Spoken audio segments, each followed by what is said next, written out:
कि लोकसभा चुनाव की शुरुआत हो चुकी है। इस निमित्त हम लोगों के घोषणा पत्र की भी बात आप सबों के सामने आ चुकी है और निश्चित रूप से चुनाव है तो हमें रोज इस तरह से मिलना होगा, आपसे बात करनी होगी, आपके माध्यम से सभी लोगों तक जो आम आदमी है उस तक अपनी बात पहुंचानी होगी। उस निमित्त इस प्रेस कॉन्फ्रेंस में उपस्थित तमाम पत्रकार बंधुओं, हमारे साथ मंच पर उपस्थित हमारे अखिल भारतीय कांग्रेस कमेटी के प्रवक्ता ज्योति कुमार सिंह जी, हमारे मीडिया के प्रभारी राकेश सिन्हा जी, रियाज अंसारी जी, ऋषिकेश सिंह जी, संगठन के महासचिव अमूल्य नीरज खालको जी, सोनल शांति, रिंकू तिवारी जी, हम लोगों का घोषणा पत्र जारी होने के बाद आपने देखा है कि किस तरह से प्रधानमंत्री जी बौखलाहट में अनाप शनाप अनर्गल बयानबाजी, अनर्गल भाषण दे करके कहीं ना कहीं अपने आप को केंद्र बिंदु में रखना चाहते हैं। जनता से वो पूरी तरह से नकारे जा चुके हैं। अपने 10 साल के कार्यकाल के बारे में बताने को उनके पास कुछ भी नहीं है। इसलिए वो कांग्रेस के मैनिफेस्टो पे चर्चा कर रहे हैं। एक उनकी सबसे बड़ी आदत यह है, या भारतीय जनता पार्टी के नेताओं की आदत है, पूछिएगा चाचा का नाम बताएंगे मामा का, पूछिएगा मामा का नाम बताएंगे फूफा का, क्योंकि अपने पास उनको कहने के लिए कुछ भी नहीं है। और जिस तरह से इलेक्टोरल बॉन्ड का मामला सामने आया है, उस दिन से वो पूरी तरह से विचलित और परेशान है और अपनी परेशानी को दूर करने के लिए लगातार झूठ पर झूठ बोले जा रहे हैं, झूठ की गारंटी दिए जा रहे हैं। ऐसे में हम लोगों का दायित्व बनता है कि जो जनता को एक बार फिर से गुमराह करने का वो प्रयास कर रहे हैं उसको हम विफल कर सके। उनको अपने ही जो उन्होंने सर्वे कराया है या जो सरकारी माध्यम से सारी बातें उन तक आती है, उनको बताया गया है कि आप इस बार पूरे 123 सीट जो है आपके कम आ रहे हैं और उस वजह से वो बहुत परेशान दिख रहे हैं और लगातार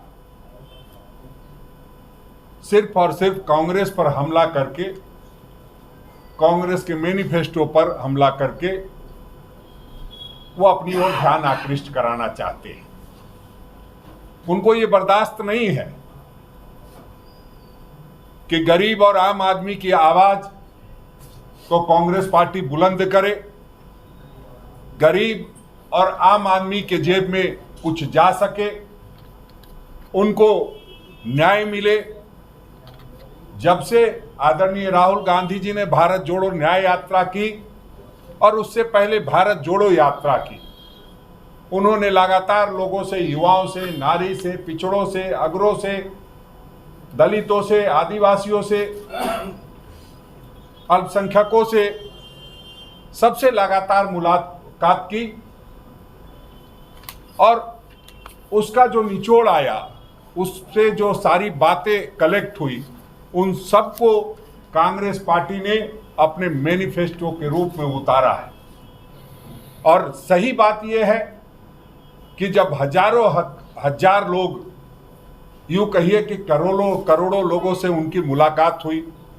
पहले 4000 किलोमीटर पैदल चले, फिर 6713 किलोमीटर की यात्रा की, और उस यात्रा में जितने लोगों से बात की और जो लोगों का दुख था, उसको जब हम दुख को दूर करने के लिए अपने मैनिफेस्टो में वादा कर रहे हैं, जो हमने न्याय पत्र जारी किया है, उससे कहीं न कहीं पूरी भारतीय जनता पार्टी बेचैन है और लगातार तरह तरह की बातें कर रहे हैं।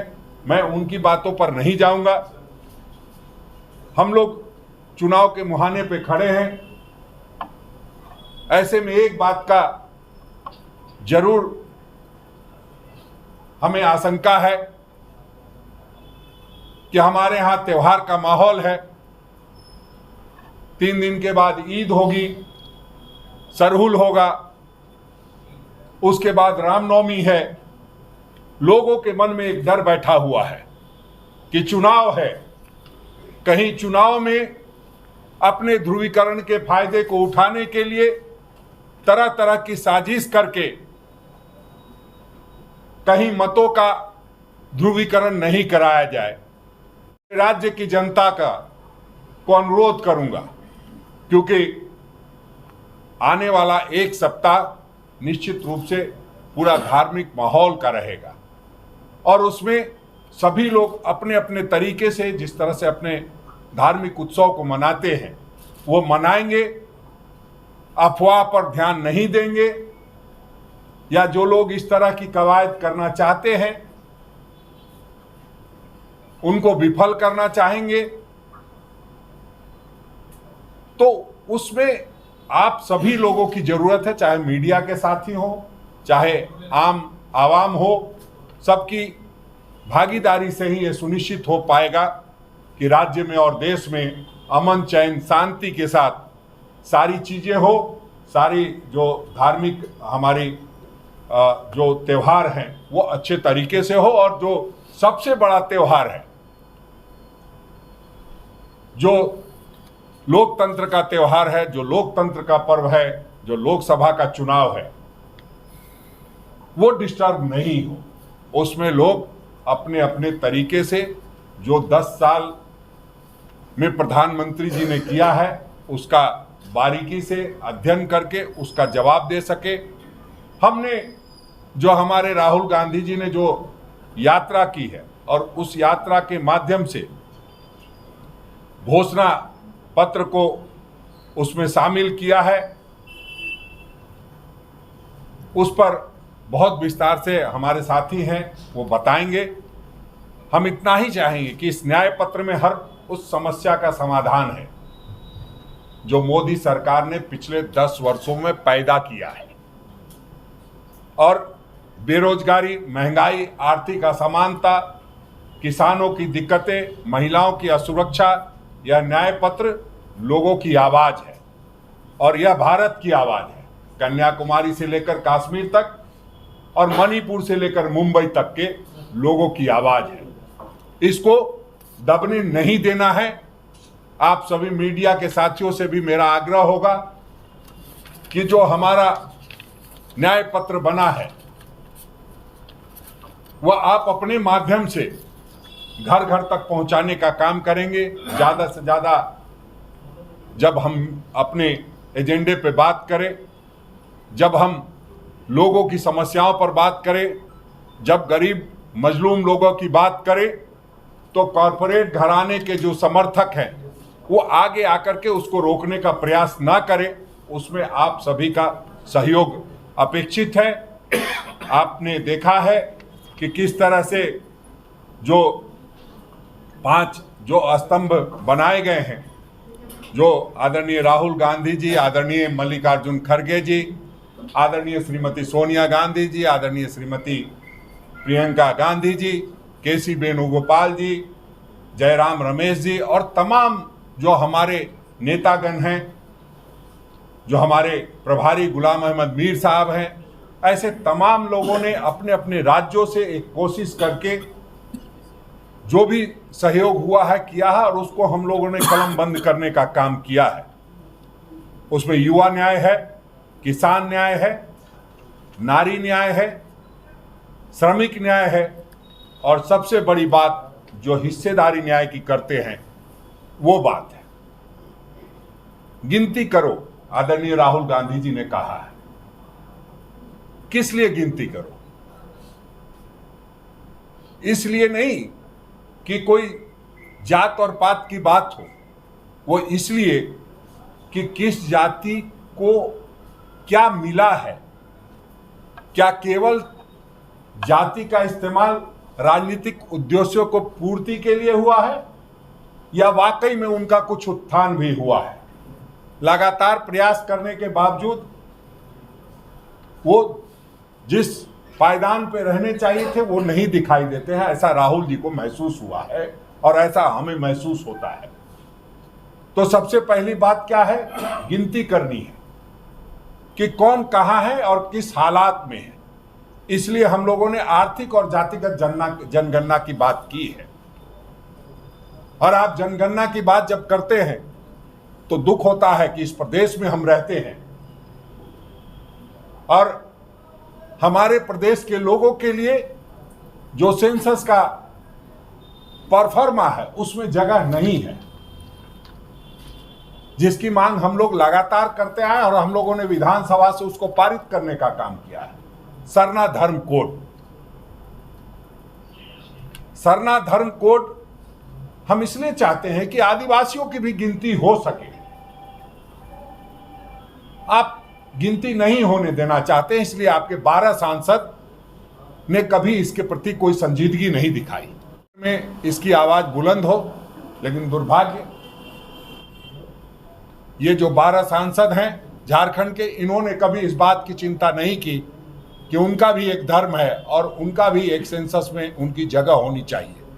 उसकी परेशानी आज के दिन में क्या है कि आदिवासी छात्रों को जो छात्रवृत्ति चाहिए, इंटरमीडिएट काउंसिल में एक फॉर्म आता है, उसमें उसने दिया हुआ है कि ये हिंदू है, ये मुस्लिम है, ये सिख है, ये जैन है, ये क्रिश्चियन है, लेकिन उसमें ये नहीं दिया है कि सरना है। अब जो व्यक्ति सरना धर्म को मानता है वो जब तक उसमें कॉलम नहीं, अदर्स का भी कॉलम नहीं दिया गया है। अगर अदर्स का भी होता तो वो शायद अदर्स में टिक कर लेते, लेकिन अदर्स का भी नहीं होने से जो उनको वांछित लाभ है वो नहीं मिल सकता है। अब आप कहेंगे कि वो हिंदू में डाल दे, तो ये उन पे डिपेंड करता है। वो परसों गया था मैं मुरमा, वहां जिन लोगों से मुलाकात हुई उन लोगों ने स्पष्ट शब्दों में कहा कि हम छात्रवृत्ति का 2-4 हजार रुपया लेने के लिए अपना धर्म नहीं बदलेंगे। हम सरना धर्म को मानने वाले लोग हैं, हम प्रकृति का पूजा करने वाले लोग हैं, हम सरहुल मनाने वाले लोग हैं, हम इस बात को कतई नहीं मानेंगे। तो इन सारी चीजों को देखते हुए हमारे नेता आदरणीय राहुल गांधी जी ने एक बड़ी मुहिम छेड़ी है, एक बड़ा हमें मैनिफेस्टो दिया है, और उस मैनिफेस्टो जो न्याय पत्र के रूप में जाना जा रहा है, उस पर बहुत सारी बातें और भी है। मैं कहूँगा कि आप भी ज्योति कुमार सिंह जो हमारे बीच दिल्ली से आए हैं वो भी अपनी बात को रखेंगे। मैं कुछ ज़्यादा कह गया हूँ तो माफ़ कीजिएगा, लेकिन हमारे अतिथि भी हैं ज्योति जी, निश्चित रूप से वो जो 5 न्याय है उसके बारे में थोड़ा विस्तार बताएं। इतना देर से यही बताए हैं, ये सब यही बात करके इधर उधर की बात न कर, काफिला क्यों लूटा, देश कैसे बर्बाद हुआ, ये बताना चाहिए प्रधानमंत्री जी को। प्रधानमंत्री जी ने आज तक नहीं बताया कि बूस्टर डोज लोगों को क्यों दिलवाया, क्यों थाली और घंटी बजवाया। और जहां तक मुस्लिम लीग की बात है, देश की आजादी के समय में भी इनका नाता मुस्लिम लीग के साथ था, इसलिए ये इन बातों को आगे करके कहीं ना कहीं अपने जो कमियां है उससे सीधी बात क्या होनी चाहिए, 10 साल में आपने क्या किया युवाओं के लिए, महिलाओं के लिए, श्रमिकों के लिए, जो लोग अंतिम पायदान पर बैठे हुए हैं उनके लिए आपने क्या किया। उनके लिए आपने कुछ नहीं किया। अगर आपकी कोई उपलब्धि है उसको बताइए और तब आगे जाइए। हम समझते हैं ध्यान भटकाने के लिए मैं अपने पहले ही निवेदन किया है कि तमाम इस तरह की हिंदू महासभा, मुस्लिम लीग, ईसाई community, Buddhist community, Jain community, इन सब की बात होगी और कहीं न कहीं इसका वो फायदा उठाते हुए इतना ही करेंगे कि अपनी मन की बात जो और मनमानी कर रहे हैं वो लोगों को नहीं बताएंगे। हम समझते हैं कि आप लोग भी अच्छी तरह से इन बात को समझते हैं। यहाँ के युवाओं को भी स्टाइपेंड की बात की, वो नहीं मिला। कर्ज माफी की बात की, वहाँ पर भी फेलियर रहा। नहीं, कौन सी कर्ज माफी फेलियर? किसानों के कर्ज माफी की आपने बात की। आपको पता नहीं है इसका मतलब? नहीं मिला। अरे ऐसा गलत सवाल पूछ करके सबको दिग्भ्रमित मत कीजिए, सच्चाई से रूबरू होइए। और आपको पता होना चाहिए किसानों का कर्जा माफ हुआ है, ये कौन कह रहा है? कुछ एनपीए वाले इश्यूज थे, वो सही हो सकते हैं, लेकिन सवाल ये ना 2 लाख अपने 2 लाख घोषणा पत्र में 2 लाख था। ठीक है, 2 लाख था।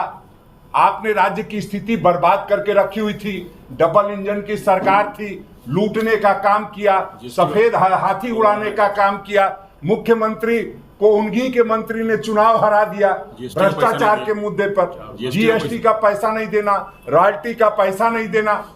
निश्चित रूप से इन सारी बातों की वजह से अब जो ये डबल इंजन की सरकार कह करके लूट रहे थे, जब उनको उससे बाहर किया है, सिंगल इंजन की सरकार हमारी भी बनी थी, डबल इंजन की सरकार बनने वाली है, इंतजार का मजा लीजिए। Thank you. हमारे जुझारू झारखंड के प्रदेश कांग्रेस कमेटी के अध्यक्ष राजेश ठाकुर जी ने सारी बातों को रख दिया है। चूँकि मुझे मौका दिया है तो मैं भी दो बात अपनी रख देता हूँ। इनके साथ जो हमारे राकेश जी हैं, रिकेश जी हैं, रियाज जी हैं, लक जी हैं और रिंकू जी हैं, सारे जुझारू प्रवक्ता लोग हैं इनके टीम में, जो अपनी बातों को आपके साथ मिलते रहते हैं। ये जो जैसा कि राजेश ठाकुर जी अध्यक्ष जी ने आपको बताया कि ये जो हमारा घोषणा पत्र है, ये बेसिकली ये घोषणा पत्र जो है ये समस्याओं का समाधान है और ये जनता की आवाज़ है, लोगों की आवाज़ है। ये कोई घर में एसी रूम में बैठकर लिखा गया ये कोई घोषणा पत्र नहीं है। ये 10,000 किलोमीटर राहुल गांधी अपने कदमों से और बस पर दोनों मिलाकर चलकर लोगों से मिलकर उनके दुख दर्द परेशानियों को समझते हुए, जैसा कि अध्यक्ष जी ने बताया कि हमारे प्रभारी अध्यक्ष जी और सारे प्रदेश के इंचार्ज से मिलजुल कर सहमति से ये घोषणा पत्र बना, जिसको हम लोगों के समाधान पत्र है। जैसा कि चूंकि हम झारखंड में बैठे हैं और अध्यक्ष जी ने 5 न्याय की बात की, जिसको राहुल गांधी ने बड़ी प्रमुखता से रखा है, जिसमें कि मैं हिस्सेदारी न्याय से शुरू करता हूं। इस हिस्सेदारी न्याय में जैसा कि अध्यक्ष जी ने बताया आपको कि गिनती करो, तो गिनती करो कि क्यों करो, इसके बारे में इन्होंने बताया। उसमें दूसरी जो प्रमुख बातें हैं कि चूंकि हमारा ये स्टेट ट्राइबल स्टेट है, ट्राइबल समुदाय का स्टेट है, जहां राहुल गांधी, सोनिया गांधी और हमारे कांग्रेस प्रेसिडेंट जल जंगल जमीन का कानून हक की बात करते हैं, जिसका कि भारतीय जनता पार्टी आरएसएस के लोग विरोधी हैं, जिसका सबसे बड़ा एग्जाम्पल हमारे जब पार्लियामेंट का इनॉग्रेशन कर रहे थे उसी में दिख गया था कि इस देश की राष्ट्रपति एक ट्राइबल महिला है, लेकिन उनको सम्मान नहीं दिया गया। जो कि आपको भी पता है, देश के हर बच्चे को पता है कि सबसे प्रथम जो महिला पर्सन होता है वो देश की राष्ट्रपति होता है। दूसरा, जब वन अधिकार कानून वाले पट्टी का जब हम बात करते हैं तो भारतीय जनता पार्टी हमेशा विरोध करती है। फिर उसके बाद वन अधिकार अधिनियम लागू किया जाएगा, इसका भी कांग्रेस पार्टी ही इसकी वकालत करती है। तो जब हम बात करते हैं शेड्यूल कास्ट की, जब हम बात करते हैं दलित पिछड़ों की बात करते हैं इकोनॉमिकली भी, तो भारतीय जनता पार्टी एक असमानता बनाए रखना चाहती है। आपको पता है, मैं आंकड़ों में नहीं जाऊंगा, लेकिन फिर भी एक आंकड़ा बताना जरूरी है, क्योंकि जब हम हिस्सेदारी की बात करते हैं तो केवल 1% इस देश में लोग 50% इस देश की जो संपत्ति है उनके पास है। तो जब हम असमानताओं की बात करते हैं, हिस्सेदारी की बात करते हैं, तो राहुल गांधी का साफ साफ कहना है कि जो इस देश में है वो क्यों नहीं उनके पास, अगर किसी के पास गाड़ी है तो दूसरे के पास भी होना चाहिए, किसी के पास 3 टाइम खाना है तो सबके पास होना चाहिए। तो ये खाई को बांटने की बात करता है, जिसका अध्यक्ष जी ने आपको विस्तार से बताया। दूसरा जो सबसे इम्पोर्टेंट जो बात है, श्रमिक न्याय की बात करते हैं राहुल गांधी जी, खड़गे जी बात करते हैं, सोनिया जी भी बात करते हैं, जिसके बारे में जिसका इनिशियली आपको राजेश ठाकुर जी ने आपको बताया। जब हम श्रमिक न्याय की बात करते हैं, इसमें कौन इसको दो मत कह सकता है कि श्रमिक न्याय मनरेगा कहाँ से शुरू हुई, कौन शुरू किया, आज मनरेगा क्या स्थिति हो गई। आपने कोरोना काल से लेके अभी तक आपने कामों के दिन घटा दिए, लेकिन वहीं पर कांग्रेस पार्टी, राहुल गांधी बोलते हैं कि जब हमारी इंडिया गठबंधन की सरकार आएगी तो हम उसमें 400 रुपया प्रतिदिन पर श्रमिक को देंगे। फिर वो हम लोग बात करते हैं कि जो जोमेटो, स्विगी जैसी कंपनियों में काम करने वाले कानून से मिलेगी सामाजिक सुरक्षा, मिलने की सुरक्षा की बात करते हैं, जहां पर कि वो श्रमिकों की सुरक्षा की बात ही नहीं करते हैं। अगर आपको याद होगा तो जिस समय हमारा कोरोना काल चल रहा था, बिहार, झारखंड और उत्तर प्रदेश के लोग जो कहाँ काम कर रहे थे, आज गुजरात इसलिए है क्योंकि झारखंड और बिहार और उत्तर प्रदेश के लोग वहाँ काम किए, महाराष्ट्र में काम किए, उनको पैदल चला दिया। आज वो स्थिति कर दिया था उन लोगों ने। तो मैं श्रमिक न्याय का जब बात करते हैं कांग्रेस, राहुल गांधी, तो वो इसी की बात करते हैं कि आप उनके भी हेल्थ की बात करो, उनके भी हेल्थ बीमा की बात करो, जिसमें कि वो साफ साफ कहते हैं कि 25 लाख रुपए तक की स्वास्थ्य योजना, जिससे इलाज, टेस्ट, दवाई सब मिलेगा। तो हमारा जो मैनिफेस्टो है, जब हम श्रमिक न्याय की बात करते हैं तो हम उनके हेल्थ की भी बात करते हैं और डेली कमाने की भी बात करते हैं, जिसमें ज़्यादा पैसा मिलेगा। अब जब बात हम करते हैं कि जो तीसरा न्याय जिसके बारे में इन्होंने बताया अध्यक्ष जी ने, जो हम युवा की बात करते हैं, आज युवाओं की स्थिति क्या है। आज के 100 साल में सबसे ज़्यादा आज बेरोजगारी 42% आज युवाओं की है। जिस युवा न्याय की बात करते हैं, आज प्रधानमंत्री जब बात करते हैं, जब हमारे वो इस घोषणा पत्र को उन्होंने देखा, सुना, तो इतनी बौखलाहट हो गई उनको। क्यों बौखलाहट हो गई? केवल इसीलिए बौखलाहट हो गई कि राजेश ठाकुर जी ने ठीक बोला कि इतना पॉपुलर हो गया हमारा ये घोषणा पत्र कि आज उनको बौखलाहट में धर्मों की बात करना पड़ गया, रिलीजन की बात करना पड़ गया। इसलिए इन्होंने जो बात कही है उसमें बहुत दम है, और इन्होंने जो आशंका जताई है उसमें 100% नहीं 200% उसमें दम है, जिसमें आप जैसे बुद्धिजीवी पत्रकारों का बहुत योगदान होगा, हम आम लोगों के अलावा। अब जब युवाओं की बात करते हैं तो राहुल गांधी साफ कहते हैं कि आप जब 2-2 करोड़ जॉब की बात करते थे तो आप 10 सालों में कुछ नहीं किए। तो मैं कांग्रेस पार्टी और इंडिया गठबंधन आपको श्योर करता हूं 140 करोड़ जनता को कि अगर हमारी सरकार आएगी तो हम जो 30 लाख जॉब जो सरकारी खाली है उसको हम पूरा करेंगे। जो सबसे बड़ी, वो तो कोई अपने पॉकेट से देने की बात नहीं कर रहे हैं, वो कह रहे हैं जो सरकार में ही जो खाली है, जो जानबूझकर नरेंद्र मोदी युवाओं को बेरोजगार रखना चाहती है और अलूल जुलूल बातों में फंसा कर रखना चाहती है, इमोशनल बातों में फंसा कर रखना चाहती है, उससे हटाकर राहुल गांधी, खड़गे जी ये चाहते हैं कि हम 30 लाख जॉब, सरकारी जॉब हम सबसे पहले आकर देंगे। वो ये भी बोलते हैं कि जो युवा 25 साल के होंगे, जो ग्रेजुएट है, उनको हम 1 लाख साल में देंगे, ताकि वो अपना पढ़ाई